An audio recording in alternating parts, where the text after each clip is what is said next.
Cleveland, the city of champions? That's what they're saying right now in Cleveland. That's what one of the announcers predicted. I wonder how long you have to... How many times you have to win to be classified as a city of champions? It seems like one win after competing for about 50 years doesn't grant you the City of Championship status. Just my humble opinion. All I'm saying is 6 Super Bowls, 4 Stanley Cups, and many World Series.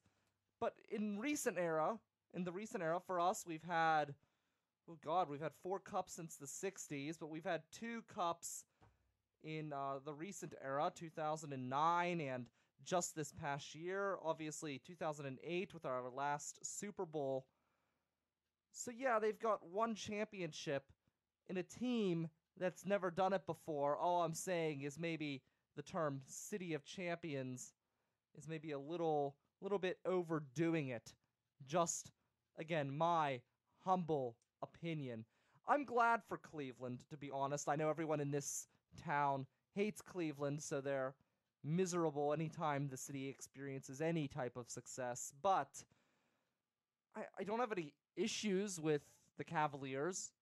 I don't know why anyone would. I really don't despise the city. Maybe it's because my allegiance is to the Pittsburgh Penguins as my personal favorite sports team, and I could say that because I'm not a sports journalist. I just like to talk about sports every once in a while. I like to talk about the societal impact, and I think that's what's interesting about the Cavaliers. I don't hate the city of Cleveland as many of you do. I hate the city of Philadelphia, and again, that may come from my allegiance to the Penguins, whereas the Steelers, I'll watch them, but it's not as big of a deal to me. I didn't grow up in that era where the Browns were really good. In fact, the Browns are kind of a joke. So, I don't know. I'm not that passionate about my hatred for Philadelphia. It's fun to, knock on people who live there or came from there, such as Heather Nevels, our meteorologist, who will be calling in later today to gloat about her team's win. Her team from Cleveland, where she just was yesterday. So the City of Champions title, is that a little overdoing it for a team that has so infrequently, or a city that has so infrequently won? It has been a good week for Cleveland, though.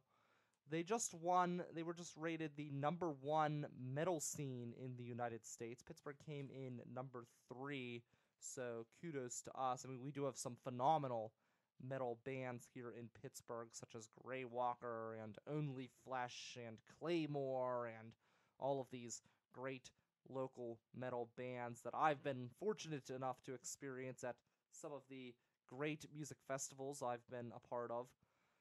So, I don't know. City of Champions. What are your thoughts? 412-4072-PGH, or you can hit me up on Twitter at RiverTalk_PGH. Again, 412-4072-PGH. I am the most interesting man in the Burgh, your voice of reason among 3 rivers of chaos. And we have Matt Geika, who will be coming in just a few minutes. He's going to talk to us about a sports update. He's going to talk to us about this championship in Cleveland, the City of Champions, as they now call themselves. He's going to talk about the U.S. Open that took place in Oakmont, just wrapped up yesterday. And I did watch the game. Did you watch Oakmont? I thought it was kind of bizarre. Not Oakmont in and of itself, but the fact that the PGA was here in Pennsylvania, just outside the city, and in what would normally have been a huge hype, it went pretty much relatively unnoticed. And I thought that was kind of interesting because the Stanley Cup Finals were going on, and the Penguins were in the Stanley Cup Finals. But I thought, how often does the U.S. Open come to town and kind of stay under the radar through most of its time here, most of the hype leading up to it? We're going to bring in Matt in just a few minutes. I was at the Lo-Fi Delphi release party. That was Saturday, and then the Gene the Werewolf party on Friday. Awesome time. Phenomenal time. If you missed out on that, shame on you. You got to hit up Ultra Bar before the end of next month. It'll be gone. And I was there Friday for the Gene the Werewolf show, and it was kind of a sentimental experience to me because I've experienced so many phenomenal bands there, and a lot of the local bands a lot of the national bands that came through there were phenomenal, but it was always the local bands that got me in the door, and we don't have a lot of venues like the Ultra Bar here in Pittsburgh that fit that specific number of people that can fit in. It's about a 600 occupancy at the Ultra Bar. I believe Smalls is, they say, around 650. But you need a certain type of venue to attract a lot of international and national touring bands, especially in the metal community, where some of these bands may sell out an entire stadium over in Europe. Here in the United States, they're filling in the Ultra Bar, 600 people. So you're talking thousands and thousands, tens of thousands of people to literally just around 600. And they're not going to play at a smaller venue because they need to get that ticket revenue in there. But at the same time, they're not going to fill out Console Energy Center either. So you need venues such as the Ultra Bar, and I'm hoping that Drusky's able to find, I know Drusky's the major promoter at the Ultra Bar, I'm hoping Drusky's able to find a good replacement for the Ultra Bar. But it's going to be sad. Again, I've just seen so many great musicians there, so many great bands, and a lot of these international bands I've seen, which are really great, I was introduced to them because of the local bands that got to play at Ultra Bar, and it was really just a cool venue for a local band to play at. I almost feel like if you made it into Ultra Bar, that was the next step up on your way to success. So here's hoping they find a great replacement, and thank you, Ultra Bar, for all of the wonderful memories. We've got Matt Geica up next here on the River's Edge. Hey, this is Matt Geica, the host of your alternative sports talk program on the River's Edge. It's called Geica's Got Game, and it's every Friday at 7 a.m. I'll give you a peek behind the sports media curtain, zoom out for the big picture, and always obsess over the details of the games, teams, and players we love or love to hate. That's Geica's Got Game every Friday at 7 on the River's Edge. All right, we are back, and we have Matt Geica. He is right next to me. Hello, Matt. What's up, Brian? Not much. I just got some sleep myself. I slept for a couple hours before I came in. I was lucky you. Yeah. 2 hours, man. Yeah, That's 2 a lot hours. for you. That isn't that is a lot before this show. So usually I just stay up till noon, but I couldn't make it. So Matt, I had a question. Cleveland, they are dubbing themselves the City of Champions. Do you think it is too early with one championship in about 50 years to claim that you're the City of Champions? Who said that? That's what one of the announcers claimed, that they're the City of Champions now. I like that call from Mike Breen on ESPN last night. He said, once again, Cleveland can call itself the City of Champions. And, but don't you think it's a little soon with, we're talking 6 Super Bowls, we're talking 4 Stanley Cups, we're talking like 3 in just a few years, or actually 4 in just recent years. I don't know. I think one championship in the literally era. they are the City of Champions though, right now. I suppose they can't control what a national broadcaster says. So I suppose. I like the call. I will stand by the Mike Breen call. I'm a fan of his work, and I get what you're saying, Brian. But I'm not going to hate on Cleveland today. Let them have their time. And they didn't like the city or the river on fire. The river has been on fire up in Cleveland before, as we all know, the Cuyahoga, for different reasons, but I wouldn't have in their blamed defense, them though, would you be surprised if the Monongahela caught on fire? I think maybe in a bygone era, perhaps 60s or 70s, before the EPA really got things going from that standpoint as far as polluting rivers. I would not have been surprised. We're probably lucky the Mon didn't catch on fire at some point, or the Allegheny or the Ohio, or or the Youghiogheny or any of those around the area. But what a sports day yesterday with Yeah. Cleveland capping it off. I can't believe it, because in the NBA, teams don't come back from down 3-1 in series, let alone a championship series. It's never been done. So full credit to them. And I've always felt a kinship with LeBron James. He's exactly the same age as me. We graduated high school in 03. And he was the first sports star who was either my age or younger. So that was kind of like that first moment where it's suddenly like, oh, wow, I guess I'm out in the real world now. And so is this guy. So I followed his career. I've been a fan, and he took a big chance coming home to try to make things right. And lo and behold, he did it. So much emotion last night after that game, and all of it justified. Yeah, I'm impressed with him. I'll be honest, I was one of the LeBron haters when he first left Cleveland, and I was feeling for Cleveland. I thought that it was kind of inappropriate the way he left town with the giant TV appearance and everything else. But he's come back. I feel like he's more than made up for Oh, sure. for that. So Yeah, that was terrible. That was awful. It was a big mistake from him Yeah. and his PR team, or whoever suggested that. Made for TV. ESPN got boffo ratings from it, but sure. in the end, it was a real slap in the face to a community that had helped raise him, and A community that was also down on its luck. I mean, Cleveland, it's especially in terms of sports, they're doing okay Yeah. these days. They're not quite as far along as we are in reinventing themselves. I feel a kinship with the Rust Belt cities, with your Clevelands, your Sure. Detroits, and I think those cities and a lot of others can look to Pittsburgh for finding different ways to attract people to town, to keep people in town.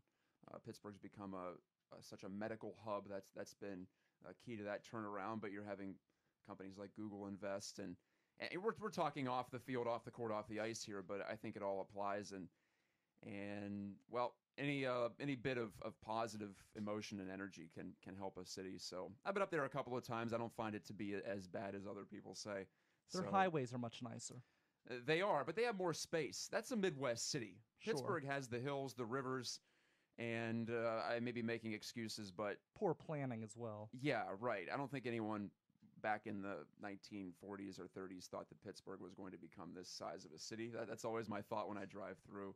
In Cleveland, they have some room to spread out, so they use that to their advantage. But hey, I'm all on the Cavs bandwagon today. Yeah, it was a good week for them. They were also rated the #1 metal scene in the United States by MetalInsider.net. Is that Pittsburgh, right? yeah, Pittsburgh coming in at number 3. So we're close. So, yeah, we're close. Yeah, so we just got to work a little bit harder to knock them out of that as well. Got to get angrier, I think. That's right. That's right. Just a little bit. We can up the anger quotient too. Yeah. So what else happened? It was a busy week. We had the U.S. Open here, right in Oakmont, and that was a very controversial, they say, win up to the end. He ended up Dustin Johnson had enough to overcome a penalty, but there was a lot of talk about that, and I thought it was interesting because how rare is it that an Open can come to your town and really be overshadowed for most of its time here due to the Stanley Cup playoffs here in Pittsburgh. But I feel like if anywhere else it would have been. It was just tough to build up the anticipation. I Yeah. think for an event like that comes around, well, it's on a 9-year cycle now with Oakmont. We had it here in 07, and then this year, and then again it was announced in 2025 it will return to Oakmont. And there wasn't that chance to get the hype machine going. Jason Day, the #1 ranked golfer in the world, threw out a first pitch at a Pirates game, one that I was covering Oh, that's cool. 2 Saturdays ago. But with the case of golf, though, you have a chance. You have the practice rounds, and then you have the first couple of rounds, and the first round was essentially washed out by rain last Thursday. But after that, it all builds to that final round, and I feel that by the time we got to the weekend, people were engaged in it. The crowds up there were tremendous. It's a smaller, old-timey country club. It's 100 years old, so tough to get around with that many people up there, and it's very hilly, plenty of high grass and rough to navigate your way through. So anyone who was up there, full marks to you for doing it. It's such a different fan experience, Brian, for golf, and I tried to stay out of the media tent as much as possible over the week because I wanted to experience it as a fan does and stand in the galleries and you have to pick and choose. You have to strategically plot your spots to go watch. It's not like watching a hockey game or a baseball game or a football game where you have your seats and you just sit there and it's right in front of you. You have to go look for the action, and you have to go look for your favorite players or groups.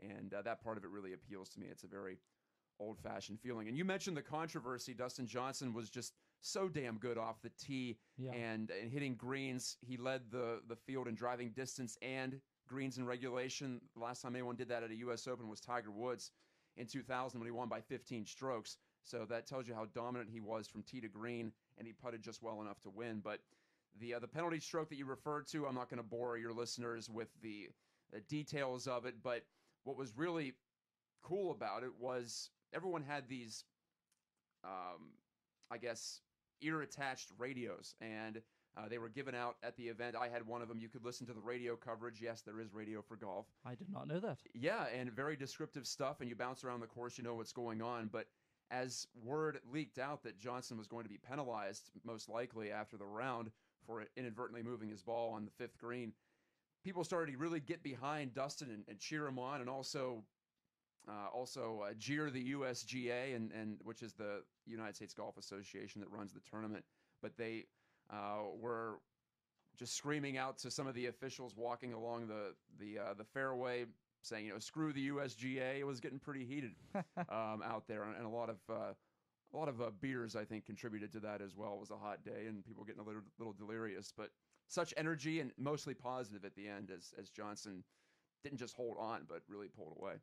Well, one thing I thought was interesting is basically what I had heard listening to the coverage is that it doesn't matter what the intent was when a ball was moved. Right. The rule is when the ball moves, that issues a penalty. And honestly, I could see good and bad in that, because you look at hockey, for example. If someone gets hurt, they look at the merit and whether they think it was intentional or not. So, I mean, we complain about that. So it's weird. You want to judge on someone's intent. I mean, I understand in that situation. I saw the move myself. It clearly was moving it in the wrong direction. Even it wasn't something that really gave him any kind of competitive advantage at all. But do you want to go into a situation where you are making it a judgment call for the officials? Yeah, the judgment call was. This rule has been changed recently. In fact, it used to be that if you step up behind the ball, if you placed your putter on the ground and the ball moved, then it was an automatic penalty. Now they have some leeway to say, well, did the player cause it to move? It's not truly intent. It's more cause and effect that they're judging there. And I think some people out there got that confused as well. Yeah, the ball moved backwards, but in the USGA's eyes, it doesn't matter which way it moves, just that it did move. Then they have to determine with a preponderance of evidence, and yes, that word was said on the broadcast yesterday. I felt like I was watching Law and Order. So it's more like a civil case than a criminal case. It's not beyond the shadow of a doubt. It's a preponderance of evidence. And so 51% or 50.0001% is all you need to determine that the player caused it to move. He grounds his putter on the side of the ball, takes a couple practice strokes, and then puts the putter behind the ball, or is in the process of doing so, and then it moves.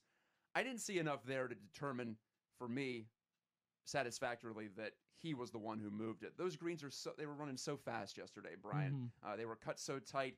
The wind was blowing. I could see a ball moving back because he was putting on a slope, putting on an upslope. So for me, I'm not the type to go look for penalties and look for reasons to penalize guys. And if I had one quibble with the way the USGA does its business, I love the way they set up the U.S. Open, but fans aren't out there to watch you issue a penalty stroke. Now, if he did definitely bump it, then I say okay. But for me, there wasn't enough there. I had a problem with the enforcement of the rule, not necessarily how they went about communicating it to him and all of that. What about the Pirates? They are now, I believe, below 500. Is that correct? It is extremely correct. Yes, they got swept by the Cubs. 15 games behind the Cubs now with more than half the season to go. So I think we can let that horse run out of the barn in the NL Central.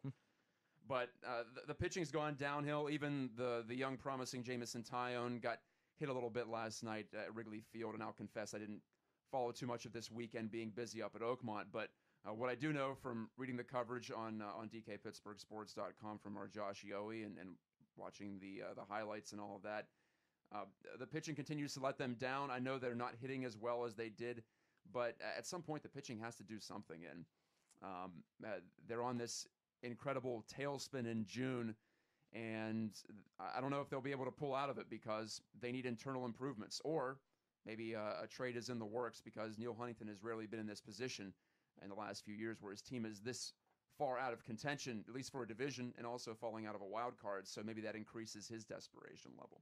Yeah. All right, Matt, thank you very much. Anything else going on that we need to know about? Boy, I don't really think so. We'll have the Geick Scott game revved up, that machine rolling again on Friday. So looking forward to being back in the studio. The Pirates are home for 8 games, so they have a chance to at least get a foothold here at PNC, although they'll be playing 2 very high-quality teams in the Giants and the Dodgers. So I'll be back on the beat on Wednesday. I'm having a nice couple of days off here, so glad to start my unofficial weekend here with you, though. Appreciate it. Absolutely. Enjoy. That's Matt Geica. I am Brian Crawford. You're listening to The River's Edge. Up next, we're going to bring in Heather with the weather, and she's from Cleveland, so we're going to ask her. Yeah. Heather with the weather. I like that. Yeah, right? Good. Isn't that cool? So, all right, Heather's next.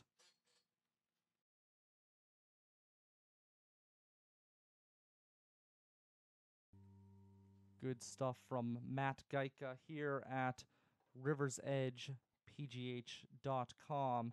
You just heard, I believe that was Lo-Fi Delphi. Yes, that was Lo-Fi Delphi. They were playing, the song's called Always the Quiet Ones. Really great band. I felt kind of bad. I went to their CD release party, which was at James Street on Saturday, and they had some really, really great bands that were performing. And one of the bands I saw was, it was a band I never saw before. It's called The Park Plan. And The Park Plan seemed like a band that you would see on a Scooby-Doo episode, like as a guest. Like when Batman came on, the Adam West Batman. I don't know, I could just see them, the way their entire persona, just the way they act and the way they play, and this is not an insult by any means. I actually thought it was pretty badass, but it just, I could see them in like an old, like 70s cartoon show. Like they could be animated and put on a cartoon show, but they were outstanding.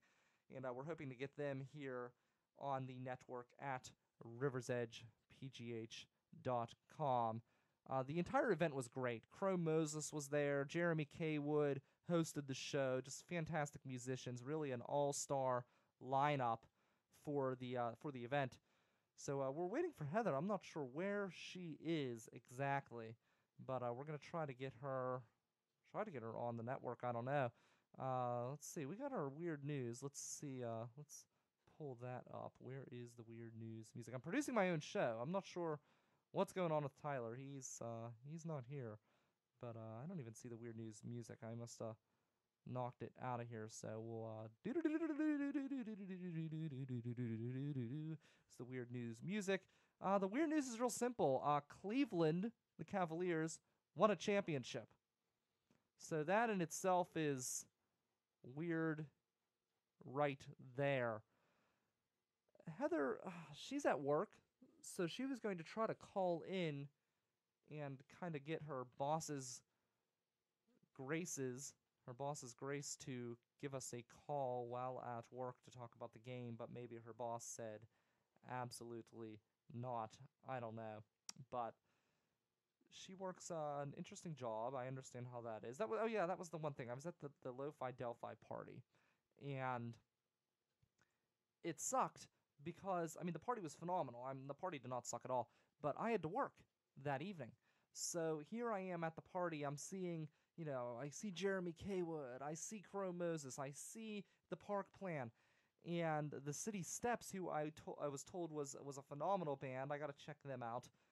They're up next, and then Lo-Fi Delphi in the evening. I have to leave as the City Steps were taking the stage at the Speakeasy, and it was just kind of disappointing. I love that venue. I love the music I was hearing. I guess I was lucky. I'm lucky in a way that I start my second job at 11 p.m. I'm able to see these bands perform at least through some of the time, but it's not quite the same as being able to see the full concert. And you go to someone's CD release party and you're not even able to see the main band that's performing, so that was kind of disappointing. But we have more interesting talk up next. What do we have? We've got Oh, yes, we have an interesting gambling situation and maybe a point of hypocrisy, surprise, surprise, in Harrisburg. So we'll talk a little bit about that next. And then maybe we'll get Heather on. Maybe we won't. We'll find out. You're listening to Brian Crawford, Pittsburgh's Moral Compass, here on the River's Edge Radio Network.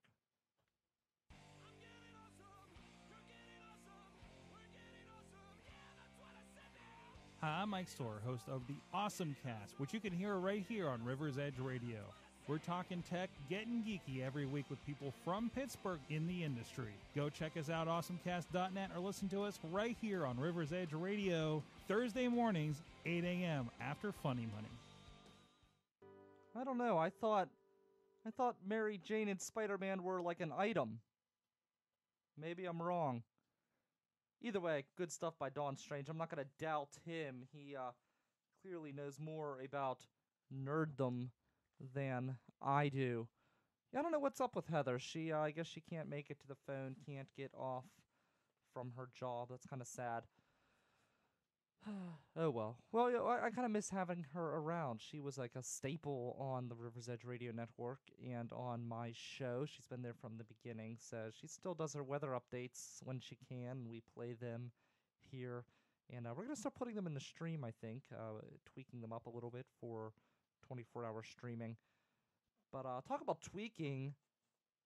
Representative Turzai, who is the Speaker of the Republican House here in Harrisburg, has completely changed his opinion on gambling.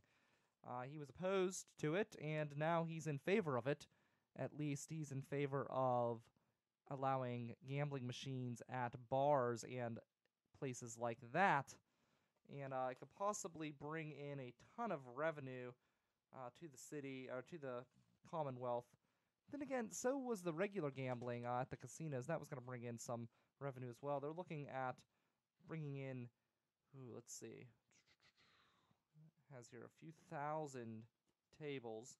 I just had this note written down, and I just missed it. Okay, 21,000 gambling machines they're looking to put in public venues. And he's in favor of this. He was against it before. I wonder if any kind of lobbyists had anything to do with that. I'm kind of sick of that crap. You know, I mean, I guess it's the way things are done, but I don't know. I would just like to see... I would like to have seen the casinos really bring in real revenue into the Commonwealth. I know the Lady Luck Casino at Nemacolin, according to my friend Pat Clunan out of the Herald Standard. He's been on this show back when he worked for the Daily News, the now defunct Daily News. He said that casino's not doing too well. And I look at the Rivers, and it could be a lot better than it is. It could be an attraction. It could bring in people from outside of the Pittsburgh area, but instead it's just a bland casino. There's no reason to go there unless you live here and you want to spend money. So the money's already here. You're not bringing in any new money. You're just kind of circulating the money from Pittsburgh to Pittsburgh, even if it stays here. You know, that all gets distributed from Harrisburg. Sure, it creates jobs, but the money goes back to help older Pennsylvanians. If you've ever been to the Rivers Casino, you will see that it is all older Pennsylvanians, almost all older Pennsylvanians. So the older Pennsylvanians are putting the money in, the older Pennsylvanians are getting the money out. It's just, as I said, circular. Does not bring in new revenue. Imagine if we had riverboat gambling. Gambling along the river. Originally, that was the purpose of the Gateway Clipper fleet, was to bring in riverboat gambling. Imagine if we had riverboat gambling, and people could come from all different states. They would come to Pittsburgh, bring their money into Pittsburgh. They would rent a hotel room. They would go eat at a local establishment. New money being brought into the Commonwealth. Not a circulation of cash, but new wealth, new money coming here to be spent in Pennsylvania. I think that would be fantastic. That's what we need. We need new money, new revenue we need to